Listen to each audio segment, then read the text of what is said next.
আজ বিনিদ্রা দিয়ে যখন একটি কবিতা নির্মাণ করে চলেছি, মনে পড়ল কাল রাতের লণ্ঠনটির কথা।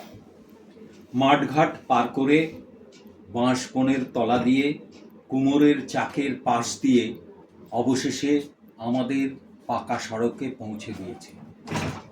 অন্ধকার তীব্র ছিল খুব। হাওয়া বাতাসের শব্দের সঙ্গে এখন ওই লণ্ঠনের অনিবার্যতাও জড়িয়ে যাচ্ছে। এবার বিনির্মাণের কথা ভাবছি। সমস্ত আলোকে ভেঙে টুকরো টুকরো করে ছড়িয়ে দিচ্ছি পথে পথে, আকাশে আকাশে। সমগ্র দৃশ্যকে খণ্ড খণ্ড করে বিছিয়ে দিচ্ছি অন্ধতার দিকে। বলো, এবার তা কবিতা হয়ে উঠল না? বলো, আকাশে যে নক্ষত্র ছড়িয়ে পড়েছে তা কি নির্মাণের নাকি বিনির্মাণ প্রসূত? নক্ষত্র আলোয় এখন যে হেঁটে যাওয়া দেখো, তা কেবল নিদ্রাবিহীন। বাহ!